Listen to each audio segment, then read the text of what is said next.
ஒரு சில காலகட்டங்கள்ல பார்த்தோன்னா, ஜெபமாலை ஜெபிக்கிறது ரொம்ப சுலபமா இருக்கும். ஆண்டவரோட பிரசன்னத்த உணர்வோம். ரொம்ப அவர் கூட மாதா கூடயும் நெருக்கமா இருக்கிற மாரி உணர்வோம். அப்போல்லாம் ஜெபமாலை ஜெபிக்கிறது ரொம்ப சுலபமா இருக்கும். ஆனா, ஒரு சில காலகட்டங்கள்ல சொல்லப்போனா, பெரும்பாலான நேரங்கள்ல நம்ப நெறைய பிஸியா இருக்கும்போது, ஜெபமாலை ஜெபிக்கிறது ரொம்ப கஷ்டமா இருக்கும். அது போர் அடிக்கிற மாரி இருக்கும். இல்ல ட்ரையா இருக்கிற மாரி இருக்கும். ஸோ, அப்படிப்பட்ட அந்த அனுபவங்களுக்குள்ள நம்பளால் முடிஞ்சளவு முயற்சி செஞ்சு எப்படி அந்த ஜெபமாலையை இன்னும் நன்றாக ஜெபிக்கலாம். அதேபோல் ஜெபமாலையை நம்ப ஜெபிக்கும்போது அதுலேருந்து முழு பலனை இன்னும் நம்ம எப்படி அந்த காலகட்டங்களில், அந்த ட்ரையான போர் அடிக்கிற காலகட்டங்களில், கஷ்டமாக இருக்கக்கூடிய நேரங்களில் கூட ஜெபமாலையை முழுமையாக நன்றாக ஜெபிப்பதற்கான 3 டிப்ஸ், ஒரு 3 குறிப்புகளை இந்த வீடியோவில் நம்ம பார்க்க போகிறோம். ஜெபமாலை உயிரோட்டமாக இருக்க வேண்டும், அதை நம்ம நன்றாக ஜெபிக்க வேண்டும், அதிலிருந்து முழு பலனை நம்ம பெற வேண்டும் அப்படின்னு சொல்லி நம்ம சொல்லும்போது, நமக்கு தெரியும் ஜெபமாலையில் 2 பகுதிகள் இருக்குது. ஒன்று வோக்கல் பார்ட், வாய்வழி ஜெபங்கள், நம்ம சொல்லக்கூடிய ஜெபங்கள், அருள் நிறைந்த மரியே ஜெபம், விண்ணுலகில் இருக்கீங்க தந்தையே ஜெபம், இந்த ஜெபங்கள் எல்லாமே வாய்வழி ஜெபங்கள். இன்னொரு பகுதி இருக்குது ஜெபமாலைக்கு, அதுதான் தியான பகுதி, மெடிடேட்டிவ் பார்ட். அதில் நம்ம ஆண்டவரனுடைய வாழ்வு, அவருடைய பிறப்புலேருந்து அவருடைய உயிர்ப்பு, விண்ணேற்றம், மாதவுடைய விண்ணேற்றம் வரைக்கும் அவருடைய பாடுகள், அவருடைய வாழ்வு எல்லாத்தையுமே நம்ம மறையுண்மைகளாக மனசில், சிந்தையில் தியானிப்பது தான் அந்த தியான பகுதி. இமேஜினேஷன் பண்ணி நம்ம தியானிக்கிறது தான் மெடிடேட்டிவ் பார்ட். ஸோ நம்ம உயிரோட்டமாக ஜெபமாலை இருக்க வேண்டும் என்றால் இந்த வாய்வழி ஜெபத்தையும் இந்த தியான நிலை ஜெபத்தையும் முடிஞ்சளவு நம்ம சைட்லேருந்து முடிஞ்சளவு நம்மளுடைய எஃபர்ட்டை போட்டு நன்றாக ஜெபிக்க முயற்சி செய்யணும். அப்படி ஜெபிப்பதற்கு உதவியாக இருக்கக்கூடிய இந்த 3 டிப்ஸில் முதல் டிப்ஸ் என்ன அப்படின்னாக்க, எல்லா புனிதர்களுமே, குறிப்பாக புனித அவிலா தெரேசா, புனித லோயலா இன்னாசியார், புனித பிரான்சிஸ் அலேசியார், புனித அல்ஃபோன்சஸ் லிகரி, புனித சிலுவை அருளப்பர், இப்படி மிகப்பெரிய ஸ்பிரிச்சுவல் மாஸ்டர்ஸ், இந்த ஆன்மீக வாழ்வில் மிக உயரிய படியில் ஜப வாழ்வில் இருந்தவங்க எல்லாருமே சொல்லக்கூடிய முதல் டிப் என்ன அப்படின்னாக்க, முதல் குறிப்பு என்ன அப்படின்னா, ஜபமாலையை நம்ம ஜெபிக்கும் போது அதற்கான ஒரு துவக்கமாக நம்ம தயாரிக்க வேண்டும். அப்போ அந்த முதல் டிப் என்ன அப்படின்னு சொல்லி பார்த்தோன்னா, நம்ம தவறாக புரிந்து கொண்டிருப்பது, இல்லை நம்ம மேலோட்டமாக நம்ம செய்யக்கூடிய ஒரு தவறு என்ன அப்படின்னாக்க, அந்த சைடு நம்ம ஜெபமாலை ஜெபிக்கும் போது ஏதோ செவுத்துக்கிட்ட ஜெபிக்கிறோம், அல்லது கண்மூடித்தனமாக ஆண்டவர் இருக்கார், நம்மளை பார்க்குறார் அப்படின்னு சொல்லி மேலோட்டமாக நம்ம நம்புகிறோமே ஒழிய, முழுமையாக ஆண்டவர், மாதா, நம்ம ஜெபமாலை ஜெபிக்கணும்னு நம்ம எப்போ முடிவெடுத்து முழங்கால் படியிடுகிறோமோ அந்த செகண்டே அவங்க நம்மை பார்க்கிறார்கள், நம்மளுடைய ஜெபங்களை கேட்கிறார்கள் அப்படின்ற அந்த ஒரு ஆழமான விசுவாசம் இல்லாமல் நம்ம ஜெபிக்க துவங்கும் போது அந்த ஜெபமாலை ட்ரையாக இருக்கும், போர் அடிக்கும், அது ஒரு உயிரோட்டமாகவே இருக்காது. அப்போ எப்படி நம்ம அந்த விசுவாசத்துக்குள்ளே வர்றது, ஆழமான விசுவாசத்துக்குள்ளே முதல்ல போய் நம்ம ஜெபமாலை ஜெபிக்கணும்னு முட்டி போட்டோன்னே மட நம்ம விசுவாச பிரமாணத்தையோ இல்லை பரிசுத்தாவியினர் ஜெபத்தையோ துவக்க ஜெபங்களையோ நம்ம சொல்ல ஆரம்பிச்சிடக்கூடாது. முதல்ல முட்டி போட்டோன்னா அமைதியாக கண்ணை மூடி, எல்லா புனிதர்களுமே சொல்கிறாங்க, ஆண்டவருடைய பிரசன்னத்தை உணர வேண்டும். நம்ம கண்ணில், மனக்கண்ணில், நம்மளுடைய சிந்தையில் இமேஜின் பண்ணணும், நம்மளே கற்பனை செய்ய வேண்டும். நம்ம உதாரணத்துக்கு நம்ம பரலோகத்தை, ஆண்டவர், மாதா, இயேசு எல்லாருக்கிட்டேயுமே சேர்ந்து ஆவியானவர் ஜெபத்தை ஜெபிக்கிறோம், இல்லை விசுவாச பிரமாணத்தை ஜெபிக்கிறோம் அப்படின்னா, முதல்ல கண்ணை மூடி விண்ணகம் நம்மை பார்க்கிறதை நம்ம ஒரு நிமிஷம் உணர வேண்டும். அதை நம்ம தியானிக்க வேண்டும், கற்பனை செய்ய வேண்டும். பரலோகம் எப்படி இருக்கும் அப்படின்றத வெளிப்படுத்தின சுவிசேஷத்தில் நம்ம வாசிக்கலாம், அதை வாசி தெரிஞ்சுக்கொள்ளலாம். ஸோ அப்படிப்பட்ட ஒரு இடத்துல அந்த அரியணையில் தந்தை இறைவன் இருக்கார், அவருக்கு வலதுபுறத்தில் ஆண்டவர் இயேசு, அவருடைய வலதுபுறத்தில் தெய்வமாதா அமர்ந்திருக்காங்க. கோடியான வானதூதர்கள், புனிதர்கள், அன்னை தெரேசா, ஜான் போஸ்கோ, இன்னாசியார், சவேரியார், எல்லா புனிதர்களுமே இருக்கிறாங்க, புனித ஜான் பால் II.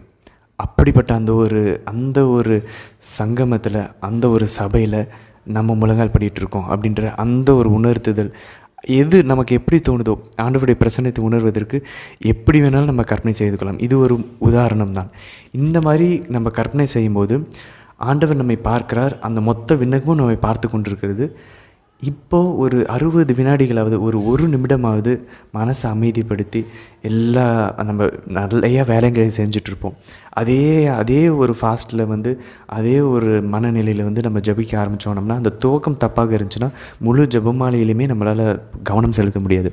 அப்போது ஒரு நிமிடம் குறைஞ்சபட்சமாவது எடுத்து அமைதிப்படுத்தணும் மனதை, கற்பனை செய்து நம்மளுடைய மனக்கண்களில் மென்டல் ப்ரேயர் பண்ணி அந்த விண்ணகத்தை கற்பனை செஞ்சு ஒரு நிமிடம் நம் மனதை அமைதிப்படுத்தி ஆண்டவருடைய பிரசன்னம், ஆண்டவரும் மாதவன் நம்மளை பார்க்குற மாதிரி இமேஜின் பண்ணாமல், மனசில் நினச்சா பார்த்தாது, ஆண்டவனை பார்க்குறாங்கன்னு சொல்லி நம்ம நம்பினா பத்தாது, அதை நம்ம மனக்கண்களில் கற்பனை செய்ய வேண்டும். இதை செய்யலை அப்படின்னா முழு ஜெப மாலையிலையுமே நம்ம கவனம் செலுத்துறது கஷ்டமாக இருக்கும். புனித அவில தெரசா சொல்கிறாங்க, இது நம்ம கேட்குறப்ப ரொம்ப சின்ன பிள்ளைத்தனமாக ரொம்ப சாதாரண ஒரு ஸ்டெப், இதெல்லாம் ஒரு முக்கியமான்ற மாதிரி தெரியலாம். ஆனால் புனித அவில தெரசா சொல்கிறாங்க, இந்த ஒரு ஸ்டெப்பை மட்டும் கரெக்டாக பண்ணி பாருங்கள், உங்கள் மொத்த ஜெபமுமே சூப்பராக இருக்கும், உயிரோட்டமாக இருக்கும். நீங்கள் ஆண்டவரிடம் மாதவரிடம் நன்றாக பேச முடியும், அவர்களுடைய பேசுவதையும் நம்ம கேட்க முடியும் அப்படின்னு சொல்லி புனித அவில தெரசா சொல்கிறாங்க. அப்போது இந்த ஒரு ஸ்டெப்பை நம்ம பண்ணாமல் நம்ம பாட்டுக்கு உள்ளே பூந்து ஏதோ ஒரு மந்திரத்தை சொல்லி முடிக்கணுமேன்றதுக்காக நம்ம ஜெபிக்க ஆரம்பிக்கும் போது என்ன நடக்குது அப்படின்னாக்க, மற்றவங்க அதை பார்க்குறாங்க தெரியுமா, அதனால பிரிவினை சகோதரர்கள் நம்மளை பார்த்து, இல்லை மற்ற மதத்தினர்கள் நம்மளை பார்த்து, எங்களை மாதிரி தான் நீங்களும் ஜெபிக்கிறீங்க, என்ன பிறனத்தவர்களை போல் நீங்களும் ஜெபிக்கிறீங்க, ஏதோ மந்திரத்தை ஓதுவதை போல் நம்ம ஜெபமாலை ஜெபிச்சுட்டு போகிறதுக்கு காரணம், அந்த சைடு அவங்க உண்மையாகவே நம்மளை பார்க்குறாங்கன்றதை நம்ம மனக்கண்ணில் நம்ம கற்பனை செஞ்சு ஒரு பிக்சரை போல், ஒரு படத்தை, ஒரு வீடியோவை போல் நம்ம கற்பனை செஞ்சு அவங்க இருக்கிறத நம்ம உணரல. அதனால தான் நம்ம ஜெபிக்கும் போது அது ஒரு நம்ம ஜெபமாலை ஜெபிக்கிறத யாராவது பார்த்தாங்கன்னா அதை ஒரு மந்திரம் ஓதுறதை போல் இருக்கிறதா, அல்லது நம்ம ஜெபிக்கிற ஜெபமாலை யாரோ ஒருத்தரோட உயிருள்ள ஒருத்தரோட பேசி கொண்டு இருக்கிறாங்க, அவங்க ஜெபத்தில் ஆழ்ந்திருக்கிறாங்க அப்படின்றத போல் இருக்கிறதா. நம்மளே நம்ம இந்த 2 கேள்வியும் கேட்டுக்கொள்ள வேண்டும். நம்ம ஜெபிக்கிற ஜெபமாலை, அதனால தான் புனிதர்களை பார்த்தோன்னா புனிதர்கள் ஜெபமாலை ஜெபிக்கும் போது அவங்களே அவங்க மைமறந்து இழைத்து போயிருப்பாங்க. ஏன்னா அவங்க மனக்கண்களில் அவங்க சிந்தையில் கற்பனை செஞ்சுக்கிட்டு இருக்காங்க, ஆண்டவரை மாதாவை படம் பிடிச்சி பார்த்து கொண்டு இருக்கிறாங்களே அவங்க மனக்கண்ணில். அதனால தான் அவங்க ஜெபிக்கிற ஜெபம் ரொம்ப ஆழமாக இருக்கிறது, அவங்களையே அவங்க மெய்மறந்து அவங்களால ஜெபிக்க முடிகிறது. அப்போது ஜெபமாலை ஏதோ நம்ம சொல்லி முடிக்க வேண்டிய ஒரு பக்தி முயற்சியாக இருக்காது. ஆமாம், இது நல்லது தானே, நம்ம மாதாவுக்கிட்ட தானே ஜெபிக்கிறோம், மாதாவை அன்பு செய்கிறோம், கடவுள் அன்பு செய்கிறோம், இது நம்ம பாரம்பரியத்தில் கொடுத்துருக்குறாங்க, ஏதோ கொடுத்துருக்காங்களேன்றதுக்காக ஒரு சடங்காச்சாரமாக ஒரு பக்தி முயற்சியாக மட்டும் இல்லாமல் இது மாதாவோட நம்ம சந்திக்கக்கூடிய ஒரு சந்திப்பு நேரமாக இருக்கும். அதனால இப்போ ஜான் பால் II கூறுகிறார், ஜெபமாலை அப்படின்றது நானும் தேவமாதாவும் தவிர்க்காத ஒரு சந்திப்பின் நேரம் அப்படின்னா ஒரு மீட்டிங் டைம் அப்படின்றாங்க. அவங்களோட நான் உறவாடக்கூடிய ஒரு சந்திப்பின் நேரம். நம்ம ஒரு நாளில் நடந்த விஷயத்தை கொண்டு நம்ம அம்மாக்கிட்ட சொல்கிறோம், அப்பாக்கிட்ட சொல்கிறோம், இல்லை நம்ம மனைவிக்கிட்ட, நம்ம கணவர்கிட்ட, நம்ம பிள்ளைங்கிட்ட, நம்ம அம்மா அப்பா கிட்ட சொல்கிறோம் இல்லையா. அப்படிப்பட்ட ஒரு நேரமாக தான் இந்த 30 நிமிஷம் இருக்கணும். நம்ம காலையில் ஜெபிக்கணும் அப்படின்னா அந்த நாளை ஒப்படைச்சி நம்ம அம்மாக்கிட்ட, நம்மளோட அம்மாக்கிட்ட ஜெபிக்கக்கூடிய, பேசக்கூடிய ஒரு நேரமாக தான் இந்த ஜெபமாலை இருக்க வேண்டும். அதே போல் மத்தியானம் ஜெபிக்கிறோம், இல்லை சாயந்தரம் ஜெபிக்கிறோன்னா அந்த இடைப்பட்ட நேரத்தில் என்ன நடந்துச்சு அப்படின்றத பற்றி ஒரு ஆலோசனை செய்யலாம், அதை பற்றி ஒரு கருத்தை பகிர்ந்து கொள்ளலாம். நம்ம ஃப்ரெண்ட்ஸ்கிட்ட நம்ம ஷேர் பண்ணுற மாதிரி நம்ம பகிர்ந்து கொள்வது போல் மாதா கிட்ட, நம்ம அம்மா கிட்ட பகிர்ந்து கொள்ள வேண்டிய ஒரு நேரமாக ஒரு கான்வர்சேஷன் நேரமாக இருக்க வேண்டும், உறவாடக்கூடிய ஒரு நேரமாக இருக்க வேண்டும். அதை விட்டு நம்ம நிறைய நேரங்களில், அதனால தான் நம்மளுடைய சர்ச்சில் கூட பார்க்கலாம், நம்ம ஆலயத்தில் வயதானவர்கள் ஒரு டோனில் எப்பயுமே அது எது மந்திரத்தை ஓதுவதை போல் ஓதுறதுனால தான் அதன் ஜெபமாலையினுடைய அந்த உண்மையான சாரமே அழிந்து கொண்டு இருக்கிறது.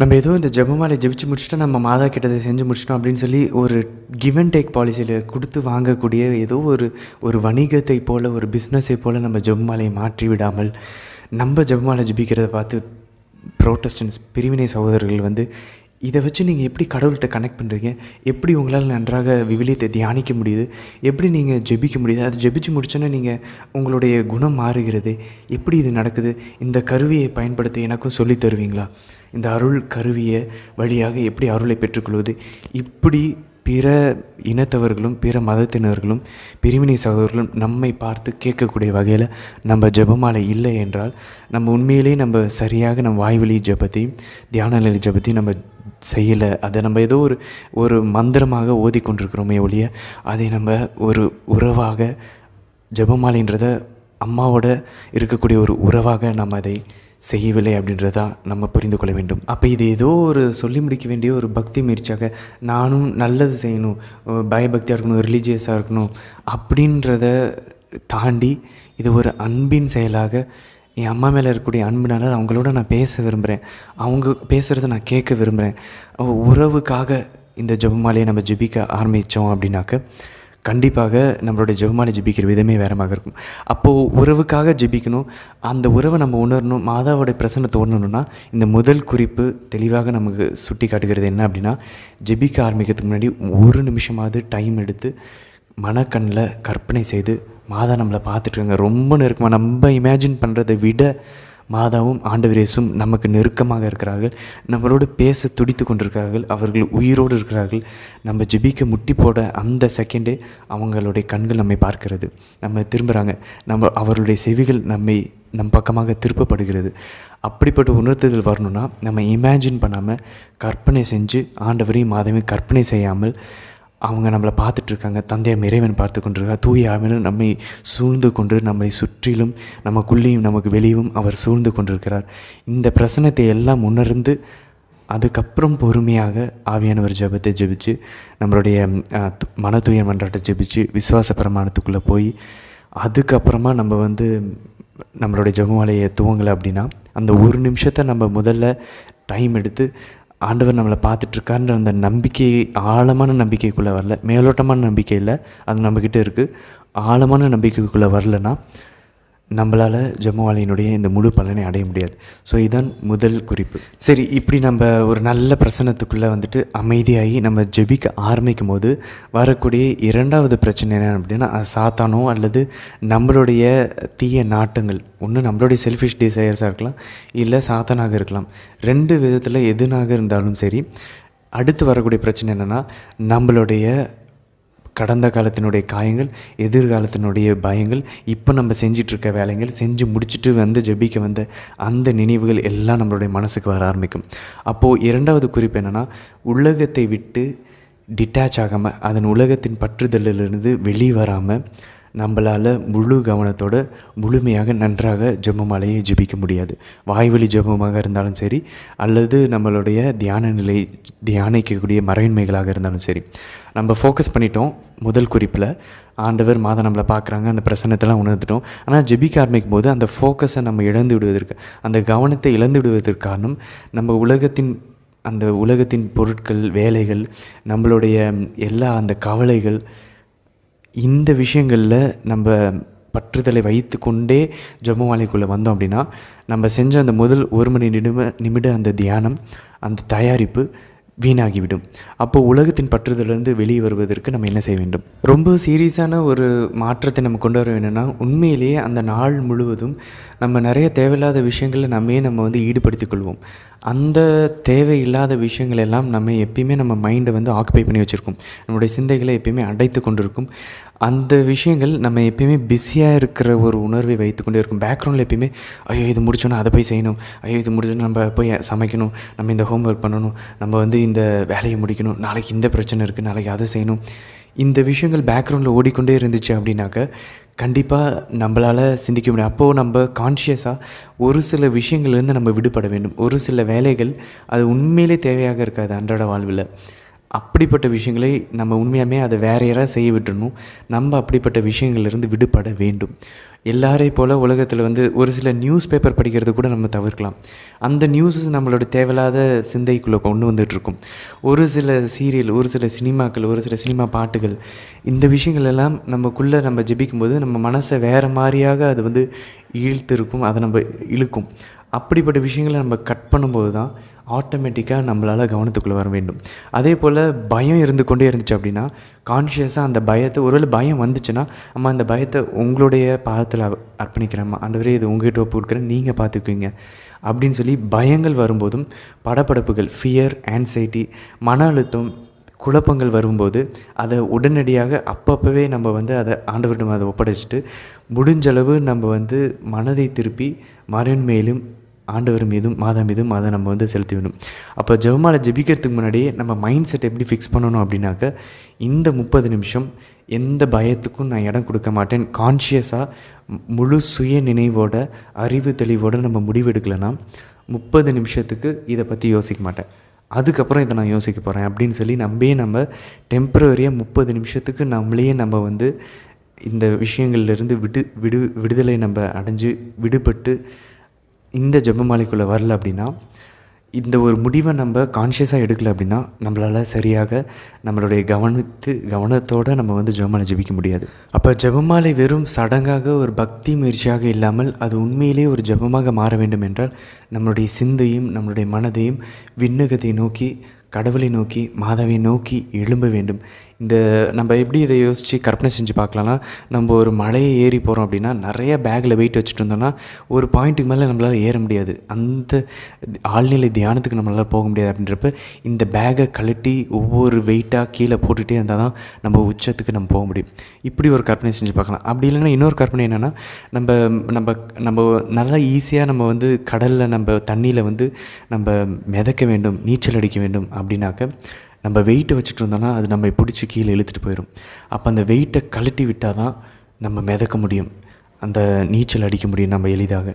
அப்போது நம்ம இந்த ஜெபத்துக்குள்ளே நம்மளுடைய மனதை வந்து விண்ணகத்தை நோக்கி பறக்க உயர்த்த தடையாக இருக்கக்கூடிய உலகத்தின் பற்றுதல், நம்மளுடைய ஆசைகள், இது எல்லாத்தையும் டெம்பரரியாக தான், நம்மளால் நிரந்தரமாக பண்ண முடியாது. டெம்பரரியாக 30 நிமிஷம் கான்ஷியஸாக முடிவெடுத்து நம்ம இது எனக்கு வேண்டாம், இதை பற்றி சிந்திக்க மாட்டேன்னு சொல்லி முடிவெடுத்துட்டு 30 நிமிஷம் நான் உள்ளே போகிறேன், நான் விண்ணகத்துக்குள்ளே போகிறேன், நான் ஒரு ஆழ்நிலை தியானத்துக்குள்ளே போகிறேன்னு சொல்லி முடிவெடுத்து நம்ம மனதார இறங்கினா மட்டும்தான் இந்த தாட்ஸு, இந்த சிந்தனைகள் அப்பயும் வரும், ஆனால் கம்மியாக இருக்கும்.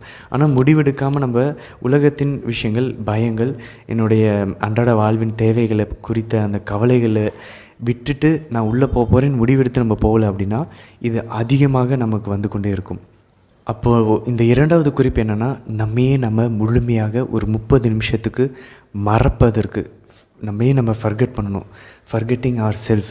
நான் ஆனா பெண்ணா, என்னோடய பேர், என்னுடைய சூழ்நிலை, எனக்கு அடுத்து இருக்கக்கூடிய பிரச்சனைகள், எனக்கு இதுக்கு முன்னாடி நடந்த கஷ்டங்கள், எனக்கு இருக்கக்கூடிய பயங்கள், கவலைகள், குழப்பங்கள், இது எல்லாத்தையுமே மறக்கணுன்ற ஒரு முடிவு. அட்லீஸ்ட் ஒரு 30 நிமிஷம் நான் என்னையே மறந்துட்டு வேறு ஒரு உலகத்துக்கு நான் போகிறேன் அப்படின்ற அந்த ஒரு முடிவோடு நம்ம உள்ளே இறங்கலை அப்படின்னா ஜெபமாலை அப்படி நம்ம இறங்கலை அப்படின்னா ஜெபமாலை ஜெபிச்சதுக்கப்புறம் எல்லாருக்கும் சரியாக ஜெபிப்பவர்களுக்கு வரக்கூடிய அந்த ஒரு அனுபவம், அதாவது மன அமைதி, சந்தோஷம், ஒரு தெளிவு, ஒரு ஆறுதல், ஒரு அன்பு செய்யக்கூடிய ஒரு உள்ளம், புண்ணியங்கள் செய்யக்கூடிய ஒரு அருள் நிரப்பப்பட்டிருக்கக்கூடிய ஒரு உள்ளம், பரிசுத்தம் அடைஞ்ச ஒரு அனுபவம், மன்னிப்பு பெற்றிருக்கக்கூடிய ஒரு அனுபவம். இந்த அனுபவங்கள்லாம் வரல அப்படின்னா அதுக்கான காரணம் நம்ம இன்னும் மறக்கலை, ஆண்டவர் கையில் நம்ம அர்ப்பணிக்கலை.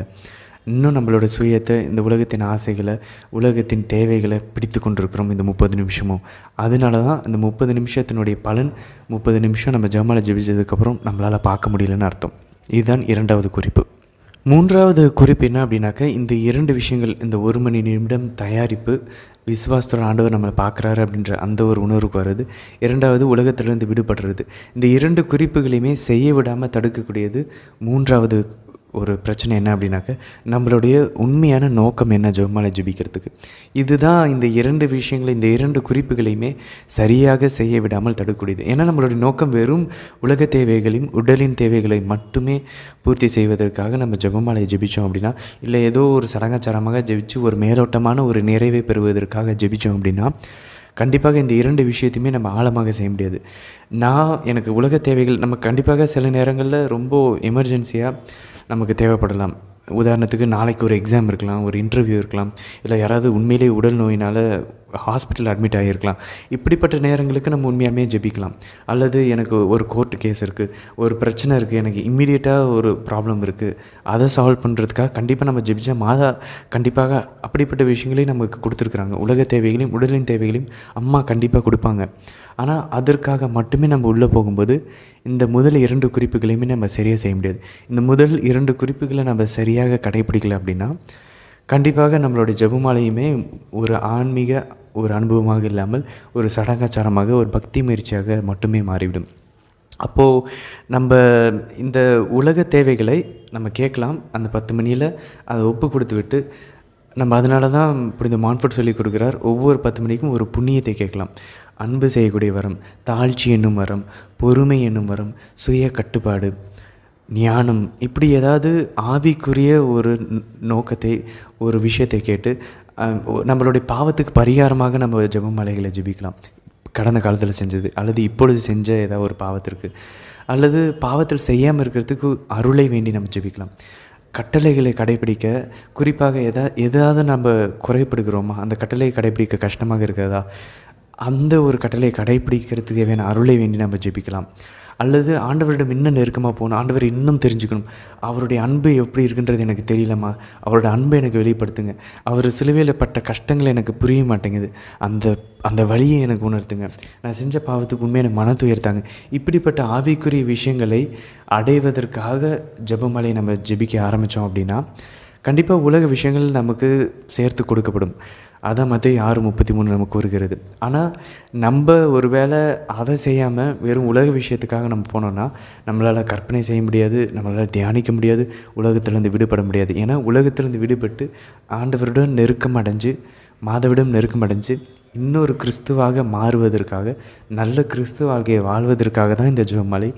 நமக்கு வரக்கூடிய பிரச்சனைகள் எல்லாம் நம்மை அந்த ஒரு இலக்கை நோக்கி இட்டு செல்ல வேண்டும். நம்மளுடைய கவலைகள், நம்ம உறவில் இருக்கக்கூடிய பிரச்சனைகள், நம்ம வாழ்வில் வரக்கூடிய தடைகள், முன்னேற்றத்தில் இருக்கக்கூடிய தடைகள் எல்லாமே நம்மை கடவுளை நோக்கி திருப்பி நம்மளுடைய பாவங்களிலிருந்து வெளிவந்து நம்மளுடைய சுபாவத்தையே மாற்றி இன்னொரு கிறிஸ்துவாக இந்த உலகில் வாழ்வதற்காகத்தான், வாழ்ந்து விண்ணகத்தை அடைவதற்காக, நம்ம கூட இருக்கவங்களையும் அப்படி மாற்றி அவர்களையும் விண்ணகத்தை கொண்டு போவதற்காக தான் இந்த பிரச்சனைகள், கஷ்டங்கள் எல்லாத்தையும் கடவுள் அனுமதிக்கிறார். அப்படின்ற அந்த ஒரு புரிதலுக்கு ஜெபமாலையே என்னை மாற்றிக்கொள்வதற்காக நம்ம ஜெபிக்க ஆரம்பித்து கடவுளிடம் நெருங்குவதற்காக, அவருடைய அன்பை இன்னும் புரிந்து கொள்வதற்காக, அவருக்காக இன்னும் இந்த உலகத்தின் பற்றுதலிருந்து வெளியே சுய விருப்பங்களிலிருந்து வெளியே இன்னும் அவரை அதிகமாக சேவிப்பதற்காக, அவரை இன்னும் அதிகமாக போற்றுவதற்காக, மகிமைப்படுத்துவதற்காக, இந்த உயரிய நோக்கங்களுக்காக ஆவிக்குரிய பண்புகளை கேட்டு நம்ம ஜெபமாலையை ஜெபிக்க ஆரம்பிக்கலைன்னா,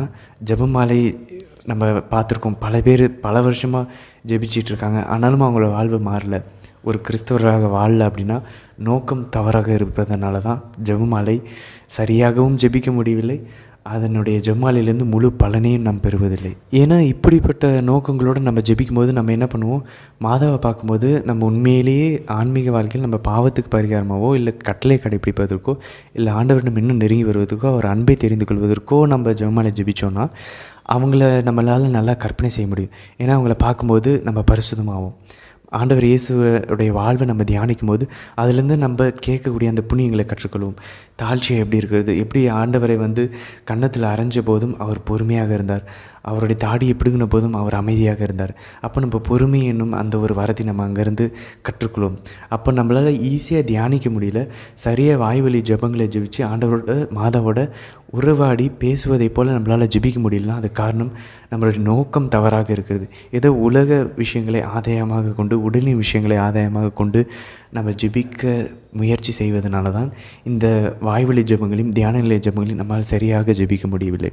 அப்போ அம்மா, நான் பரிசுத்தமாக வாழணும், இன்னும் ஆண்டவரை போல் நான் மாறணும், உங்களை போல் மாறணும், நான் கட்டளைகளை கடைப்பிடிக்கணும், என்னோடய பாவத்துக்கு நான் மன வருத்தம், எனக்கு உண்மையான மன துயரத்தாங்க, நான் ஒரு நல்ல கிறிஸ்தவ வாழ்வை வாழணும், இப்படிப்பட்ட எண்ணங்களோட நம்ம ஜெபிக்க ஆரம்பித்தோன்னா அதுக்கு நான் என்ன வேணால் செய்கிறதுக்கு தயாராக இருக்கேன். இது முடித்தோன்னே அப்படிப்பட்ட சூழ்நிலைகள் வந்துச்சுன்னா அந்த இடத்துல நான் பொறுமையை நான் கடைப்பிடிப்பேன். அந்த இடத்துல நான் சுய கட்டுப்பாடை நான் கடைப்பிடிப்பேன். அந்த இடத்துல நான் அன்பு காட்டுவேன், இறை அச்சத்தை நான் வெளிப்படுத்துவேன். இதுக்கு நான் தயாராக இருக்கிறேன். என்னுடைய சுய விருப்பத்தை நான் துறந்து விட்டு கடவுளுடைய திருவுளத்தையும் உங்களுடைய திருவுளத்தையும் நான் நிறைவேற்றுறதுக்கு தயாராக இருக்கிறேன். இப்படிப்பட்ட ரெசிக்னேஷன்ஸோட, ரிகலெக்ஷனோட, இப்படி எல்லாத்தையும் துறந்து விட்டு ஒரு திறந்த மனதோடு ஆண்டவரிடம் மாதாவிடம் ஜெபமாலையில் நம்ம முட்டி போட்டோம் அப்படின்னா அப்போது நம்மளால் கண்டிப்பாக நன்றாக தியானிக்க முடியும். ஜெபமாலையிலிருந்து உண்மையான அந்த பலனை நம்ம அடைய முடியும். மற்றவையெல்லாம் சேர்த்து கொடுக்கப்படும். சில நேரங்களில் நம்ம மற்றவர்களுடைய மனமாற்றத்துக்காக ஜெபிக்கலாம், அல்லது ஏதாவது பொது கருத்துக்காக நம்ம ஜெபிக்கலாம், உலகத்தின் அமைதிக்காக ஜெபிக்கலாம். இப்படி ஏதாவது ஒரு பொது கருத்துக்காகவோ இல்லை மற்றவர்களுக்காக ஜெபிக்கும் போது நமக்கு பிரச்சனை இல்லை. ஏன்னா நம்ம அந்த இடத்துல சேரிட்டியை நம்ம வெளிப்படுத்துகிறோம், இறை அன்பை நம்ம வெளிப்படுத்துகிறோம், பிறர் அன்பை நம்ம வெளிப்படுத்துகிறோம். அப்போது நம்ம இந்த முதல் குறிப்பையும் இரண்டாவது குறிப்பையும் நம்ம நன்றாக செய்து விடலாம். ஏன்னா நம்ம அவங்களுக்காக ஜெபிக்கும் போது அம்மா கிட்ட போய் பேசி நேரடியாக அவங்கள பார்த்து, நம்மளுடைய மனக்கண்களில், நம்மளோட கற்பனையில் அவங்கள பார்த்து, அவங்க முகத்தை பார்த்து, நம்ம ஆண்டவர் இயேசுவின் முகத்தை பார்த்து, அவருடைய வாழ்வில் கெத்செமனே தோட்டத்தில் அவரை சந்தித்து, இல்லை மாதாவை கலிலேயாவினுடைய அந்த கானா ஊரில் மாதாவை நம்ம பார்க்கலாம். ஏதாவது ஒரு இடத்துல மாதாவை சந்திக்கலாம், ஆண்டவர் இயேசுவை சந்திக்கலாம், தாபூரில் சந்திக்கலாம். ஏதாவது ஒரு சூழ்நிலையில் நம்ம தியானிக்கும் போது சந்தித்து அவருக்காக பார்க்க சொல்லி, அவங்களுக்காக நம்ம பரிந்து பேசி, அப்போது நம்ம ஜெபிக்கிறது இந்த முதல் படியும் இரண்டாவது அந்த குறிப்பையும் நம்ம கடைப்பிடிப்பதற்கு எளிதாக தான் இருக்கும். பிறருக்காக ஜெபிக்கும் போது பொது கருத்துக்காக ஜெபிக்கும் போது இந்த பிரச்சனையை நம்ம சந்திக்க மாட்டோம். ஆனால் நம்ம சுயநல நோக்கங்களுக்காக நம்மளுடைய உலகின் தேவைகளுக்காக மட்டுமே போனோம் அப்படின்னாக்க, அதாவது எக்ஸ்ட்ரானரி சுச்சுவேஷனில், எமர்ஜென்சி சுச்சுவேஷனில் நம்ம அப்படி கேட்கலாம், தவறு கிடையாது.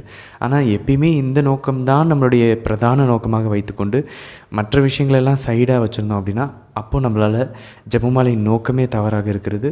ஜெபமாலை சரியாக ஜெபிக்க முடியாது, நம்மளுடைய வாழ்வும் மாறாது. ஆனால் ஆண்டவரிடம் நெருங்க வேண்டும், அவர் இன்னும் அதிகமாக அன்பு செய்ய வேண்டும், அவரை இன்னும் அதிகமாக தெரிந்து கொள்ள வேண்டும், சேவை செய்ய வேண்டும். இப்படிப்பட்ட நோக்கங்களுக்காக பிரதான நோக்கமாக வைத்துக்கொண்டு மற்ற விஷயங்களும் இந்த உலகத்தில் வாழ்கிறதுக்கு தேவைப்படுது அப்படின்னு சொல்லி அந்த ஒரு சைடு ஒரு இன்டென்ஷனாக, ஒரு செகண்டரி இன்டென்ஷனாக உலக தேவைகளையும் உடலின் தேவைகளையும் வைத்துவிட்டு பிரதான நோக்கமாக ஆண்டவரை வைத்தோம் என்றால் நம்ம ஜெபமாலை ஜெபிக்கிறது எளிதாக இருக்கும். அப்போ இந்த 3 நோக்கங்களையும் நம்ம புனிதர்கள், அதனால தான் ஜெபமாலையை அவங்க ஜெபித்த விதமும் வித்தியாசமாக இருந்து ஜெபமாலையினால் அவர்கள் பலனும் அடைந்தார்கள். ஏன்னா அவங்களுடைய நோக்கமெல்லாம் இதுதான், மறு கிறிஸ்துவாக மாற வேண்டும். அதனால தான் அவங்களால ஈஸியாக தயாரிக்க முடிஞ்சு, முதல் குறிப்பை அவங்களால செய்ய முடிஞ்சு, கற்பனை செய்ய முடிஞ்சு. ஏன்னா அவங்க இந்த உலகத்தின் ஆசைகளிலிருந்து விடுபட்டாங்க. இரண்டாவது குறிப்பையும் அவங்களால எளிதாக செய்ய முடிஞ்சு. அவங்க உலகத்தின் பற்றுதல், உலகத்தின் ஆசைகள், வீண் பெருமைகள், அதன் இன்பங்கள், இந்த செல்வங்கள், இதிலிருந்து அவங்க விடுபட்டுட்டாங்க. அதனால் அவங்களால ஈஸியாக கற்பனை செஞ்சு தியானிக்க முடிஞ்சு. ஏன்னா அவங்களோட நோக்கம், மூன்றாவது குறிப்பாகி அவங்களுடைய நோக்கம் ஆண்டவராக மட்டும்தான் இருந்துச்சு. ஆண்டவராக மாற வேண்டும், ஆண்டவரை இன்னும் அதிகமாக அன்பு செய்ய வேண்டும், அவரை இன்னும் புகழ வேண்டும், மகிமைப்படுத்த வேண்டும், அவரை பற்றி தெரிஞ்சுக்கணும், அவரை இன்னும் அதிகமாக சேவை செய்யணும், மாதாவோடு நெருங்க வேண்டும், மாதாவாக மாற வேண்டும். இதுக்காக புனிதர்கள் ஜெபமாலையை கையில் எடுத்தார்கள், கருவியாக பயன்படுத்தினார்கள். நாமும் அவர்களைப் போல இந்த 3 குறிப்பையும் நம்மளுடைய வாழ்வில் ஜெபமாலை ஜெபிக்கும் போது கடைப்பிடிக்க முயற்சிப்போம். இன்னொரு புனிதர்களாக மாறுவோம். ஆமேன்.